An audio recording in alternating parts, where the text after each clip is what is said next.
Good day everyone. आज हम पढ़ेंगे Charles law. By the way, I am कैश, your virtual teacher, and welcome to my channel learn with ease.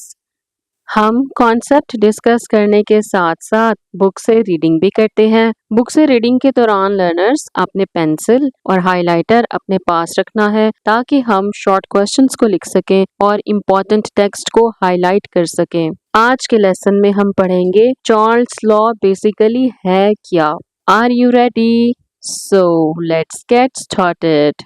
Charles law learners, जो ये laws है ना, जितने भी आपकी बुक में हैं, ये लॉन्ग क्वेश्चन के तौर पर इम्पोर्टेंट हैं। आप इस टॉपिक के ऊपर लिख लें लॉन्ग क्वेश्चन। और आपने एक और बात याद रखनी है लर्नर्स, चार्ल्स लॉ का दूसरा नाम है temperature volume relationship. According to kinetic theory, if temperature of a gas increases, it increases the average speed and kinetic energy of its molecules. Kinetic theory के मुताबिक अगर किसी गैस के टेम्परेचर को बढ़ाया जाएगा लर्नर्स, तो उसके मॉलिक्यूल्स की जो एवरेज स्पीड है वो भी बढ़ जाएगी। An increase in average speed results in more frequent and harder collisions with the wall of the container and hence its pressure increases. Learners, इस बात को हम डायग्राम बना के समझेंगे। आपकी बुक कहती है अगर एक कंटेनर में गैस रखी हुई है और हम इस गैस का टेम्परेचर बढ़ा दें, गैस के मॉलिक्यूल्स की जो एवरेज स्पीड है वो भी बढ़ जाएगी। और जब इन मॉलिक्यूल्स की स्पीड बढ़ेगी ना लर्नर्स, तो ये जो वॉल पे प्रेशर एक्सर्ट करेंगे ये भी ज्यादा हो जाएगा। हमें पता है जो गैस के मॉलिक्यूल्स होते हैं वो जिस कंटेनर में रखे जाते हैं उस कंटेनर की दीवार के साथ टकराते हैं और उस टकराव की वजह से इस कंटेनर की दीवार पर प्रेशर पड़ता है।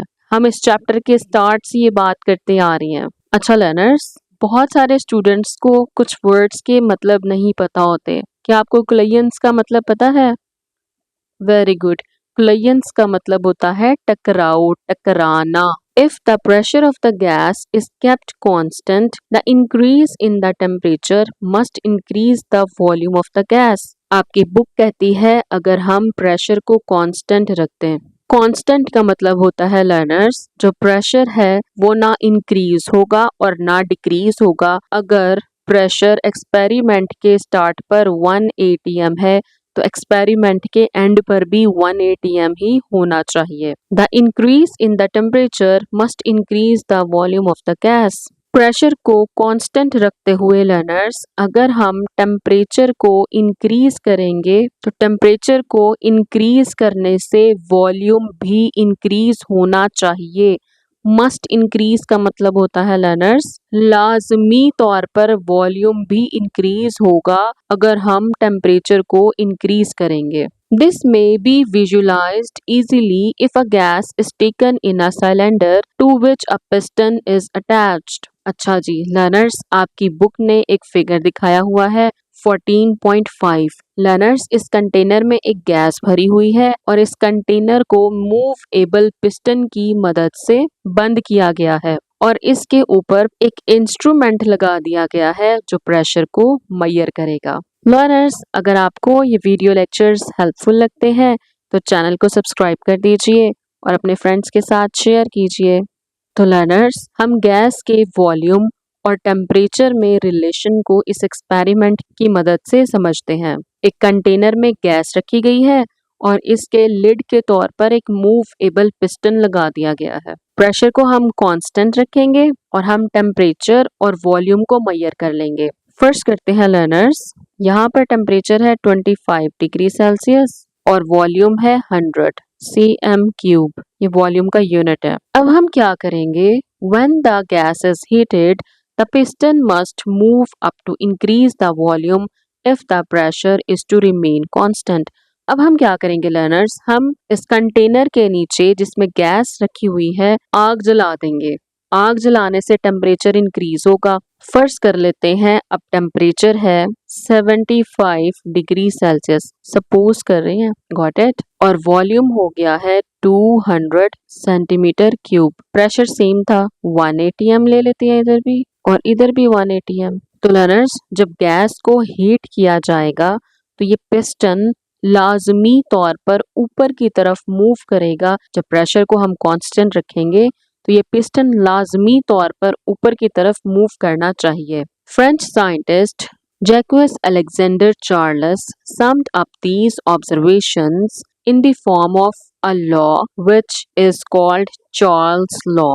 तो लर्नर्स, ये एक्सपेरिमेंट किया था अलेक्जेंडर चार्ल्स ने और इन्हीं को ऑनर देने के लिए इनके नाम पर ही इस लॉ को रख दिया गया। उन्होंने लर्नर्स बेसिकली रिलेशन निकाला था टेम्परेचर और वॉल्यूम के दरमियान। हम देखते हैं ये रिलेशन डायरेक्ट है या inverse. The law states that the volume of a given mass of a gas varies directly with temperature.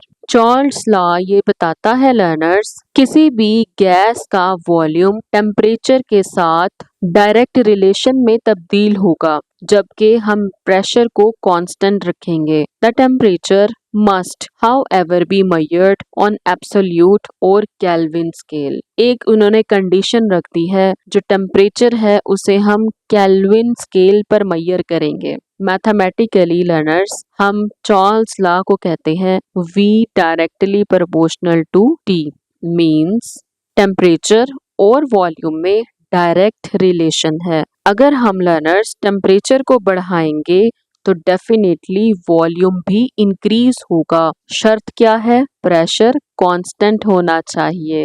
Got it? अच्छा लर्नर्स, ये है शॉर्ट क्वेश्चन, आप भी इसको मार्क कर लें और लिख लें SQ। और लर्नर्स, जब भी आपसे शॉर्ट क्वेश्चन पूछा जाए स्टेट चार्ल्स लॉ, तो आपने ये इक्वेशन लाजमी तौर पर लिखनी है। तो लर्नर्स, ये लाइन लिखना मत भूलिएगा कि आपने प्रेशर को कांस्टेंट रखा है। लर्नर्स, डायरेक्ट रिलेशन का मतलब होता है एक क्वांटिटी के बढ़ने से दूसरी क्वांटिटी भी बढ़ेगी। मींस टेम्परेचर अगर ज़्यादा होगा तो डेफिनेटली वॉल्यूम भी ज़्यादा होगा। लर्नर्स, मैं उम्मीद करती हूँ आपको चार्ल्स लॉ की बहुत अच्छे से समझ आ गई होगी। लर्नर्स, मैं उम्मीद करती हूँ आपको चार्ल्स लॉ बहुत अच्छे से समझ आ गया होगा। नेक्स्ट लेसन में हम पढ़ेंगे Avogadro's law. Stay connected with us. Good luck everyone.